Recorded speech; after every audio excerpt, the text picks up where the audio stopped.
ಮಹಾಕುಂಭಮೇಳದಲ್ಲಿ ಪಾಕಿಸ್ತಾನಿ ಹಿಂದೂಗಳು ಭಾಗಿಯಾಗಿ ಪುಣ್ಯ ಸ್ನಾನ. ಗುಜರಾತ್ನಲ್ಲಿ ಮ್ಯಾನ್ಹೋಲ್ಗೆ ಬಿದ್ದ ಯುವಕ ರಕ್ಷಣಾ ಕಾರ್ಯಾಚರಣೆ ಜೋರು. ಎಐ ತಂತ್ರಜ್ಞಾನದ ಮೂಲಕ ಚರ್ಮರೋಗ ಕ್ಯಾನ್ಸರ್ ಪತ್ತೆ. ಇದೆಲ್ಲವನ್ನು ನೋಡೋಣ ದೇಶ ವಿದೇಶ ನ್ಯೂಸ್ ಟಾಪ್ 9 ನಲ್ಲಿ. ಉತ್ತರ ಪ್ರದೇಶದ ಪ್ರಯಾಗ್ರಾಜ್ನಲ್ಲಿ ನಡೀತಾ ಇರುವ ಮಹಾಕುಂಭಮೇಳ ಈಗ ವಿಶ್ವದ ಗಮನ ಸೆಳೀತಾ ಇದೆ. ವಿಶ್ವದ ಮೂಲೆ ಮೂಲೆಗಳಿಂದ ಶ್ರದ್ಧಾಳುಗಳು ಆಗಮಿಸ್ತಾ ಇದ್ದಾರೆ. ಇಂತಹ ಶ್ರದ್ಧಾಳುಗಳಲ್ಲಿ ಪಾಕಿಸ್ತಾನಿ ಹಿಂದೂಗಳು ಸೇರಿದ್ದಾರೆ. ಪಾಕಿಸ್ತಾನದ ಸಿಂಧ್ ಪ್ರದೇಶದಲ್ಲಿ ವಾಸಿಸುವ ಹಿಂದೂಗಳು ತಂಡವೊಂದು ಕುಂಭಮೇಳಕ್ಕೆ ಆಗಮಿಸಿದೆ. ಕುಂಭಮೇಳದಲ್ಲಿ ಪುಣ್ಯ ಸ್ನಾನ ಮಾಡಿದ್ದಾರೆ. ಒದಗಿಸಿರುವ ಅನುಕೂಲತೆಗಳ ಬಗ್ಗೆ ತೃಪ್ತಿ ವ್ಯಕ್ತಪಡಿಸಿದ್ದಾರೆ.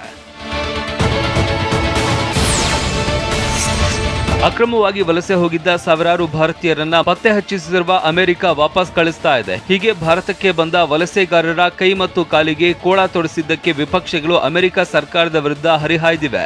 ಇಷ್ಟೇ ಅಲ್ಲ, ಈ ಬಗ್ಗೆ ಭಾರತ ಸರ್ಕಾರ ಏನ್ ಕ್ರಮ ಕೈಗೊಳ್ತಾ ಇದೆ ಅಂತ ಪ್ರಶ್ನಿಸಿದ್ದಾರೆ. ಭಾರತದಿಂದ ಅಮೆರಿಕಾಗೆ ಅಕ್ರಮವಾಗಿ ವಲಸೆ ಹೋಗಿದ್ದ ಭಾರತೀಯರನ್ನ ಅಮೆರಿಕ ಈಗ ಹಿಂತಿರುಗಿಸ್ತಾ ಇದೆ. ಇದು ದೇಶದಾದ್ಯಂತ ವಿಪಕ್ಷಗಳು ಸೇರಿದಂತೆ ಹಲವರ ಆಕ್ರೋಶಕ್ಕೆ ಕಾರಣವಾಗಿದೆ. ಸಂಸತ್ತಿನಲ್ಲಿ ವಿದೇಶಾಂಗ ಸಚಿವ ಎಸ್ ಜೈಶಂಕರ್ ಮಾಹಿತಿ ನೀಡಿದ್ದಾರೆ. ಇಂತಹ ಕ್ರಮ ಮೊದಲೇನಲ್ಲ, ಈ ಹಿಂದೆನೂ ಆಗಿದೆ. ವಲಸೆಗಾರರು ಅಕ್ರಮವಾಗಿ ಹೋಗಿದ್ದರಿಂದ ಹಿಂತಿರುಗಿಸಲಾಗಿದೆ. ಹೀಗೆ ಹಿಂತಿರುಗುವವರಿಗೆ ಕಾನೂನಾತ್ಮಕವಾಗಿ ಸಹಾಯ ಮಾಡಲಾಗುವುದು ಎಂದಿದ್ದಾರೆ. ಕ್ರಿಕೆಟ್ ದಂತಕತೆ ಸಚಿನ್ ತೆಂಡೂಲ್ಕರ್ ನವದೆಹಲಿಯಲ್ಲಿ ರಾಷ್ಟ್ರಪತಿ ದ್ರೌಪದಿ ಮುರ್ಮು ಅವರನ್ನ ಭೇಟಿಯಾಗಿದ್ದಾರೆ. ಪತ್ನಿ ಹಾಗೂ ಪುತ್ರಿ ಸಾರಾ ತೆಂಡೂಲ್ಕರ್ ಹಾಗೂ ಇತರ ಕುಟುಂಬ ಸದಸ್ಯರ ಜೊತೆ ರಾಷ್ಟ್ರಪತಿ ಭವನಕ್ಕೆ ತೆರಳಿದ್ದರು. ರಾಷ್ಟ್ರಪತಿ ಮುರ್ಮು ಜೊತೆ ಕೆಲ ಸಮಯ ಚರ್ಚೆ ನಡೆಸಿದ್ರು. ರಾಷ್ಟ್ರಪತಿ ಅವರಿಗೆ ಕ್ರಿಕೆಟ್ ಜೆರ್ಸಿಯನ್ನ ಉಡುಗೊರೆಯಾಗಿ ನೀಡಿದ್ರು. ಇಂಗ್ಲೆಂಡ್ ವಿರುದ್ಧದ ಮೊದಲ ಏಕದಿನ ಪಂದ್ಯದಲ್ಲಿ ಟೀಂ ಇಂಡಿಯಾಗೆ ಜಯ. ಏಕದಿನ ಪಂದ್ಯ ವಿರಾಟ್ ಕೊಹ್ಲಿ ಹೊರಗೆ ಉಳಿದಿದ್ದು ಯಾಕೆ?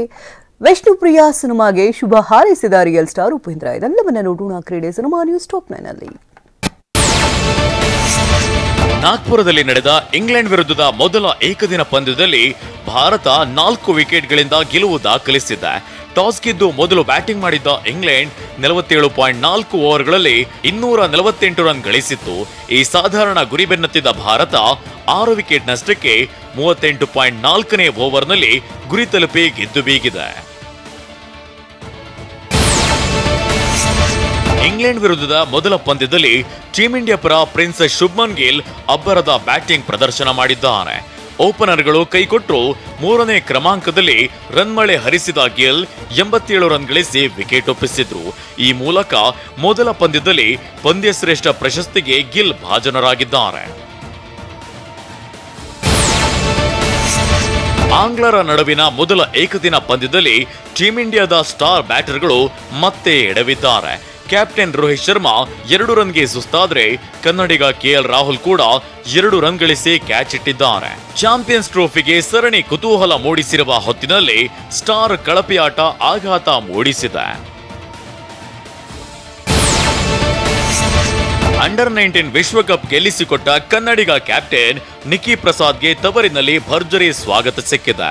ದೆಹಲಿ ಕ್ಯಾಪಿಟಲ್ಸ್ ತಂಡದ ಆಟಗಾರ್ತಿಯರು ನಿಕ್ ಪ್ರಸಾದ್ಗೆ ಭಾರತ ತ್ರಿವರ್ಣ ಧ್ವಜ ಹೊದಿಸಿ ಆರತಿ ಬೆಳಗಿ ಸನ್ಮಾನವನ್ನ ಮಾಡಲಾಯಿತು. ಈ ವಿಡಿಯೋ ಸೋಷಿಯಲ್ ಮೀಡಿಯಾದಲ್ಲಿ ವೈರಲ್ ಆಗಿದೆ. ಬಡ್ಡೆ ಹುಲಿ ಹಾಗೂ ರಾಣಾ ಚಿತ್ರದ ನಂತರ ಶ್ರೇಯಸ್ ಕೆ ಮಂಜು ನಟನೆಯಲ್ಲಿ ಬರ್ತಿರೋ ರೊಮ್ಯಾಂಟಿಕ್ ಲವ್ ಸ್ಟೋರಿ ವಿಷ್ಣುಪ್ರಿಯಾ.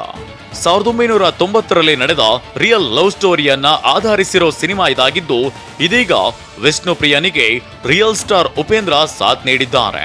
ಸಿನಿಮಾಗೆ ಒಳ್ಳೇದಾಗ್ಲಿ ಅಂತ ಹಾರೈಸಿದ್ದಾರೆ. ಕಾಮಿಡಿ ಕಿಂಗ್ ನಟ ಶರಣ್ ಹುಟ್ಟುಹಬ್ಬಕ್ಕೆ ರಾಮರಸ ಚಿತ್ರತಂಡ ಶರಣ್ ಮಾಡ್ತಿರುವ ಪಾತ್ರದ ಬಗ್ಗೆ ಪರಿಚಯ ಮಾಡಿದ್ದಾರೆ. ಗುರು ದೇಶಪಾಂಡೆ ಪ್ರೊಡಕ್ಷನ್ ನಲ್ಲಿ ಬರ್ತಿರುವ ರಾಮರಸ ಚಿತ್ರದಲ್ಲಿ ಶರಣ್ ಸ್ವರ್ಗಾಧಿಪತಿ ದೇವೇಂದ್ರನಾಗಿ ಕಾಣಿಸಿಕೊಂಡಿದ್ದಾರೆ. ಪೋಸ್ಟರ್ ನಲ್ಲಿನ 3 ಲುಕ್ಗಳು ಪಾತ್ರದ ಬಗ್ಗೆ ಸಖತ್ ಕ್ಯೂರಿಯಾಸಿಟಿ ಮೂಡಿಸಿದೆ. BM ಗಿರಿರಾಜ್ ನಿರ್ದೇಶನದ ರಾಮರಸ ಚಿತ್ರದ ನಾಯಕರಾಗಿ ಕಾರ್ತಿಕ್ ಮಹೇಶ್ ನಟಿಸುತ್ತಿದ್ದಾರೆ. PV ಫಿಲ್ಮ್ ಇನ್ಸ್ಟಿಟ್ಯೂಟ್ ಸಂಸ್ಥೆಯು ಸಿನಿಮಾಸಕ್ತರಿಗೆ ತರಬೇತಿ ನೀಡೋದರ ಜೊತೆಗೆ ಇದೀಗ ನಿರ್ಮಾಣಕ್ಕೆ ಕೈ ಹಾಕಿದೆ. ಅದರ ಮೊದಲ ಪ್ರಯತ್ನವೇ ಗೆಲುವಿನ ಹೆಜ್ಜೆ ಸಿನಿಮಾ. ಈ ಚಿತ್ರದ ಮುಹೂರ್ತ ಸಮಾರಂಭ ಪ್ರಾಂಶುಪಾಲರಾದ ಹಿರಿಯ ನಟಿ ರೇಖಾ ದಾಸ್ ಹುಟ್ಟುಹಬ್ಬದ ಪ್ರಯುಕ್ತ ನೆರವೇರಿದ್ದು, ಪ್ರಥಮ ದೃಶ್ಯಕ್ಕೆ ಪ್ರಿಯಾಂಕಾ ಉಪೇಂದ್ರ ಕ್ಲಾಪ್ ಮಾಡಿದ್ರೆ, ಬಿಗ್ ಬಾಸ್ ವಿಜೇತ ಪ್ರಥಮ್ ಆಕ್ಷನ್ ಹಿರಿಯ ನಟ ಬ್ಯಾಂಕ್ ಜನಾರ್ದನ್ ಕ್ಯಾಮೆರಾ ಆನ್ ಮಾಡಿದ್ದಾರೆ.